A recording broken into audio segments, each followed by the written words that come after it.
ધારી one વિભાગ દ્વારા હીરાવા ગામ પાસે તાજેતરમાં દીપડા દ્વારા થયેલ માનવ મૃત્યુના બનાવને લઈને 10 લાખનો ચેક અર્પણ કરવામાં આવ્યો। ધારી તાલુકાના હીરાવા ગામ પાસે થોડા સમય પહેલા દીપડા દ્વારા એક બાળક ઉપર હુમલો થયો હતો, જે હુમલામાં બાળકનું મૃત્યુ થયું હતું। સરકારશ્રીની ગાઈડલાઈન મુજબ ધારી વન વિભાગના દલખણિયા રેન્જના ઇન્ચાર્જ આરએફઓ જ્યોતિબેન વાંઝા દ્વારા તાત્કાલિક ડોક્યુમેન્ટ સરકારશ્રીમાં સબમિટ કરાવીને 10 લાખ રૂપિયાનો ચેક મૃતકના પિતાને અર્પણ કરવામાં આવ્યો હતો। આ તકે અમરેલી જિલ્લા ભાજપ પ્રમુખ અતુલભાઈ કાનાણી, ધારી તાલુકા પંચાયત પ્રમુખ ઘનશ્યામભાઈ હિરપરા તેમજ ધારી તાલુકા ભાજપ પ્રમુખ મૃગેશભાઈ કોટડિયા તેમજ જિલ્લા પંચાયતના કમરાબેન ભુવા સહિતના અનેક લોકો હાજર રહ્યા હતા। ત્યારે ચેક સ્વીકારતી વખતે મૃતક બાળકના પિતાની પણ આંખમાં આંસુ આવી ગયા હતા અને ભાવુક દ્રશ્યો જોવા મળ્યા હતા। Reporter Damor વનરાજભાઈ, DT news live 24 ધારી।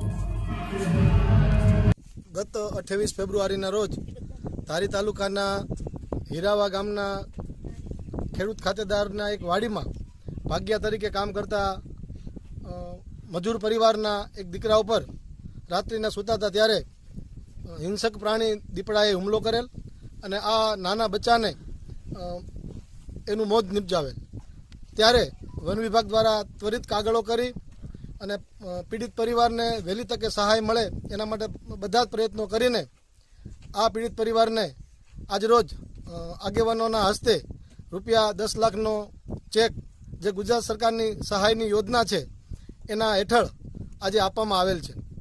એમના હસતું ખેલતું બાળકને આ એક દીપડાના હુમલાથી મૃત્યુ પામેલ છે, એમના આત્માને શાંતિ આપે અને એમના પરિવારના સહયોગ રૂપે આજે 10 લાખ રૂપિયાનો ચેક અર્પણ કરેલ છે। આજે હીરાવા ગામમાં વાડી વિસ્તારમાં સુંદરભાઈનો દીકરો સવારે વહેલા 6 વાગ્યે આ લોકો બ્રશ કરવા માટે બહાર આવ્યા અને બાળક અંદર સૂતું હતું, તો આ દીપડોને બાજુમાં બેઠો હશે કે અથવા ખબર નહીં કે આજુબાજુમાં જે કંઈ મોલાત ઊભી હોય એમાં હશે, તો એ દીપડાએ આવી અને આ બાળકને ઉપાડી અને દોડ્યો, પણ બાળકને પછી મુકાવી દીધું એટલે તો છતાં બાળકનું મૃત્યુ થયું। અને જંગલ ખાતાનો સ્ટાફ અને જે અમારે રાજકીય આગેવાનો બધા હસ્તક આ 10 લાખનો ચેક આપી અને આ પરિવારને સહયોગ આપી અને પરિવારને પ્રોત્સાહન આપ્યું છે।